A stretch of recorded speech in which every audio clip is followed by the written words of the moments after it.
여러분 안녕하십니까? 어, 우리 사회가 어떤 방향으로 발전해 가야 할지 모색하는 자유 경영은 문근찬입니다. 저는 지금 제주도에 와 있습니다.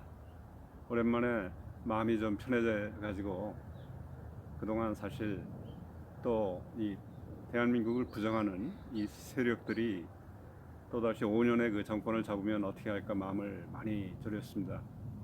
근데 다행히 그것만은 피할 수 있는 상황이 돼서 정말 안도했고, 물론 뭐 선거 한 번이 모든 것을 다 해결했다 하는 것은 아니지만 그래도 우리가 5년간은 이 무슨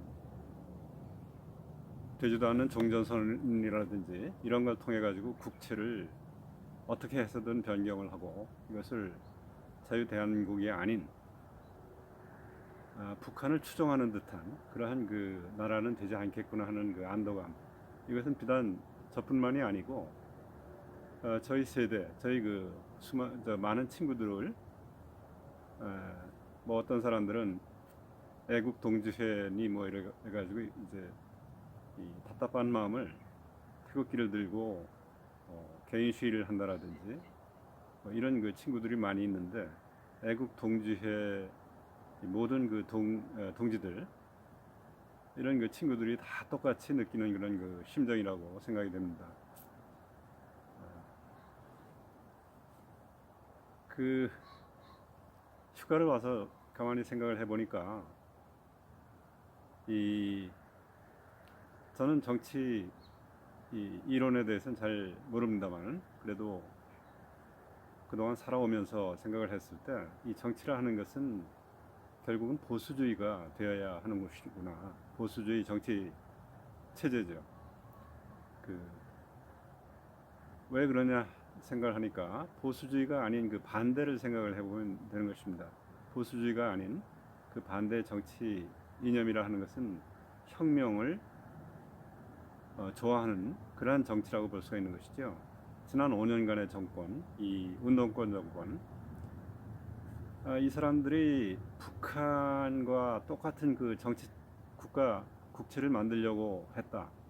그렇게는 또 생각이 되지 않는데, 그럼에도 불구하고 이 사람들의 그 공통점은 이 혁명을 좋아하는 것 같아요. 이 세상이 발전하는 것이 차근차근 한 스텝 한 스텝 증명이 돼 있는 그런 그 수단을 써서 이렇게 발전이 돼야 된다 하는, 이것이 이제 보수주의 정치 이론인데, 이 사람들 지난 5년간의 그 이 권력을 잡았던 사람들의 생각은 반대죠. 그것과는 이제 반대로 뭐 들어엎어야 된다.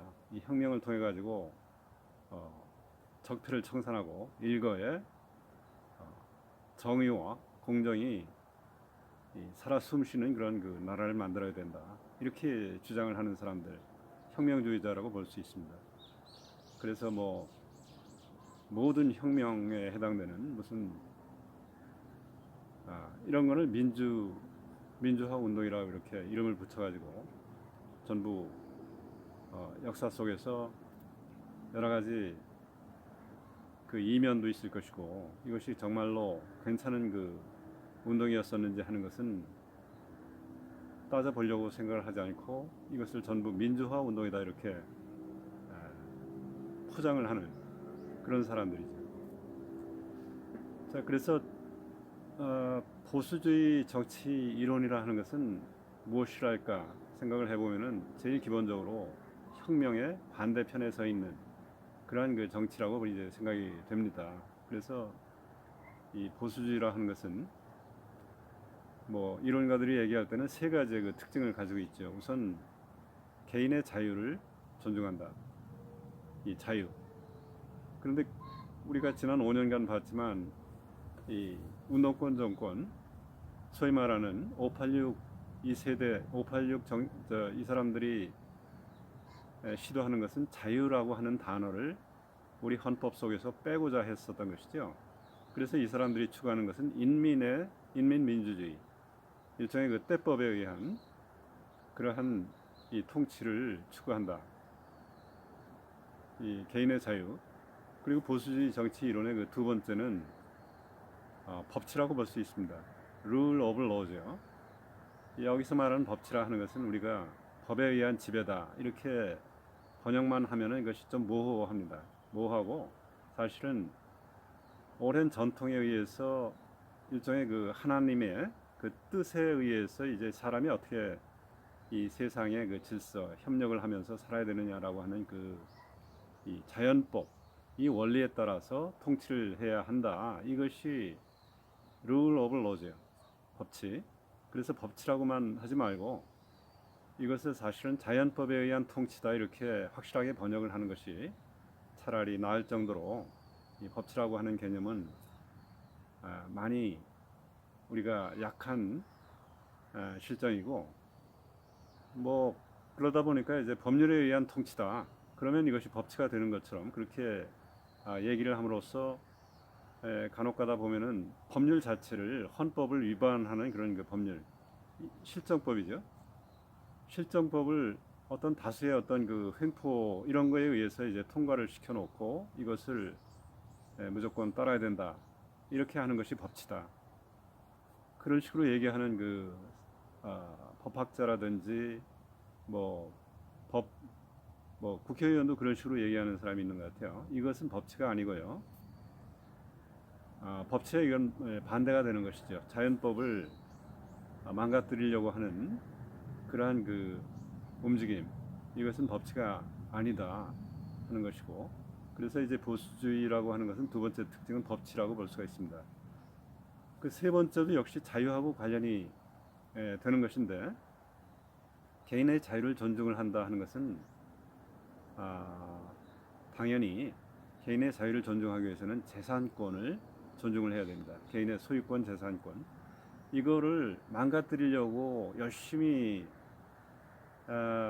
준동을 했었던 그 움직임, 지난 5년간 여러 가지 그 이 수많은 세법이라든지 이런 걸 통해 가지고 개인의 재산권을 어떻게 하면은 이 손상을 할까 이거를 연구를 하면서 마치 중국 공산당이 하는 그 수법대로 토지세라고 하는 말을 국토 보유세, 이 국가의 소유인데 잠시 사람들한테 빌려줬다 하는 것이 국토 개념이죠. 이런 식으로 이제 마치 그 중국 공산당을 추종하는 듯한 그러한 움직임을 가졌었던 이 세력이 바로 지난 5년간 정권을 잡았었던 이 세력이다. 그렇게 봤을 때 우선은 그 보수주의 정치 이론 이것을 가지고서 우리가 5년간 좀 더 착실하게 우리 대한민국의 그 국채를 다질 수 있게 됐다 하는 것에 대해서 무한한 그 안도의 생각을 갖게 됩니다. 이 보수주의 정치 이론이라 하는 그 부분, 이거는 제가 그동안 이런저런 그 과거서부터 보수주의 이론에 대해서 이제 얘기를 했었던 그런 그 책이라든지 이런 거를 이제 좀 봤을 때 이것은 그 솔직히 얘기해서 우리 대한민국이 그동안 가지고 있었던 어떤 이 전통, 뭐 조선 시대에서부터 이어져 내려온 성리학 전통, 이것은 잊어버리는 것이 차라리 우리가 앞으로 추구해야 할 대한민국, 자유 대한민국 이것을 구축하는 데 있어서 더 낫겠다 하는 생각을 갖게 됩니다. 이런 그 성리학 전통이 아니고 사실은 이 서구적인 전통입니다. 이 기독교적인 그리스, 로마, 그 다음에 이 봉건 시대 이걸 거치면서 종교 개혁 그리고 산업혁명 이렇게 면면이 흘러내려오는 그 인류의 역사, 이것을 우리가 이제 그 법통을 이어받아서 1948년 대한민국이 사실 수립이 된 것이죠. 이승만 대통령이라고 하는 분이 미국에서 이제 공부를 하면서 이것이야말로 우리 일반 조선의 그 국민들이 번영을 하면서 살 수 있는 제도구나 하는 것을 이제 뼛속 깊이 느끼고 그것을 이제 이 땅에다가 이렇게 접목을 하신 것이죠. 그래서 이제 한 70년이 흘렀습니다. 그래서 우리 대한민국의 이 국채라고 하는 것은 너무나 소중하고 사실은 인류사적인 그런 측면에서 봤을 때도 이 동양 끝에 극동의 한 나라에 이 수천 년의 정통, 이 자유체제 이거를 이어받는 그런 그 나라가 생겼다 하는 것이 대한민국인데, 이것을 쉽사리 수구적인 이 이 반동적인 그러한 그 북한이라든지 이 중국 공산당 체제라든지 이런 쪽으로 자꾸 이렇게 접근을 하려고 하는 그런 세력이 지난 5년간 우리의 마음을 얼마나 졸이게 했었는가 하는 생각을 좀 해보게 되는 것이죠. 그래서 휴가 중에 이제 뭐 여러 가지 준비는 안 돼 있습니다만은 뭐 한 두 주일에 하나씩 이렇게 칼럼을 제가 올리던, 그것을 일종의 저하고의 약속이라고 이렇게 생각을 하면서 오늘 그 집 밖에 마당에 나와가지고 여러분과 대화를 나누게 됐습니다. 감사합니다.